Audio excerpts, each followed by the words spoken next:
পাহাড়ের খাঁজে কিভাবে তৈরি করা হয়েছে বাংকার, কিভাবে মানুষজন সেখানে থাকছেন এবং থাকার বন্দোবস্তও তৈরি করে রাখা হয়েছে, সেটা একবার চলুন দেখে নেওয়া যাক। এই হচ্ছে বাংকারে ঢোকার দরজা এবং আমরা সেই বাংকারের মধ্যে প্রবেশ করলাম। এই মুহূর্তে বাংকারের মধ্যে আমরা দেখতে পাচ্ছি যে দুটি ঘর রয়েছে। এই হচ্ছে একটা ঘর, পুরোটাই একেবারে কংক্রিট দিয়ে তৈরি করা, অর্থাৎ ওপর থেকে ভারী গোলা এসে পড়লেও হয়তোবা সেরকম একটা ক্ষতি হবে না। এখানে ভেন্টিলেশনের জন্য অর্থাৎ বাতাস যাতায়াতের জন্য দুটি ছোট ছোট জানালা করা আছে এবং আমরা দেখতে পাচ্ছি যে এখানে একটি দরজা। এই ঘরটি সম্ভবত এখানে শৌচাগার। হ্যাঁ, আমরা দেখতে পাচ্ছি যে এখানে একটি ঘরের একদম লাগোয়া একটি শৌচাগার রয়েছে।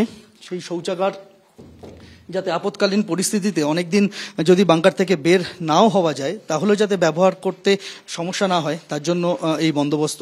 পাশে আরেকটি ঘর সেই একই রকম।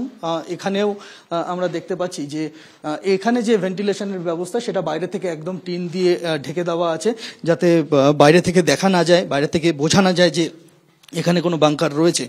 এবং এই ঘরটির সঙ্গেও কিন্তু একটি লাগোয়া শৌচাগারের বন্দোবস্ত রয়েছে আমরা দেখতে পাচ্ছি। আর দুটি ঘরের ঠিক মাঝামাঝি জায়গাতে একটা ছোট্ট একটা করিডোর। সেই ছোট্ট করিডোর এটাও কিন্তু একেবারে নিচ থেকে ওপর পর্যন্ত কংক্রিটের ঢালাই করে তৈরি করা হয়েছে। এখানেও চাইলে কিছু মানুষ থেকে যেতে পারেন। এইভাবেই একদম ফুল প্রুফ নিরাপত্তা বন্দোবস্ত, যাতে যে কোনো রকম বিপদের দিনে মাথা গোজার ঠাঁইটুকু থাকে এবং গ্রামের অনেক মানুষ মিলে আশ্রয় নিতে পারেন। যতক্ষণ না পর্যন্ত বিপদ কাটছে ততক্ষণ এই বাংকারে থাকতে পারেন, সেই রকমই বন্দোবস্ত করা হয়েছে। গ্রাম কার্যত শুনশান। ঘর বলতে বড়জোর 10 থেকে 12-15টা ঘর, তাতেই মোটামুটি 100-র কাছাকাছি গ্রামবাসী এখানে থাকেন। কিন্তু তাদের প্রত্যেকেরই এখানে বিকল্প ব্যবস্থা করে রাখা আছে। বছর 2 আগে 3টি বাংকার তৈরি হয়েছে গ্রামে। সেই 3টি বাংকার পরিষ্কার করে রেখেছেন তারাই। কেননা বোঝাই যাচ্ছে যে জায়গায় গ্রামের অবস্থান এবং তার ঠিক ওপরেই একদম পাহাড়ের ঠিক মাথাতেই ভারত পাকিস্তানের নিয়ন্ত্রণ রেখা।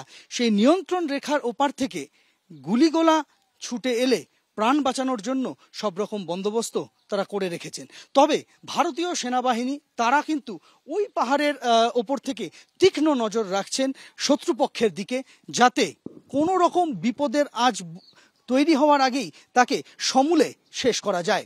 প্রীতম চক্রবর্তীর সঙ্গে সন্দীপ সরকার, এবিপি আনন্দ, বারামুলা, কাশ্মীর।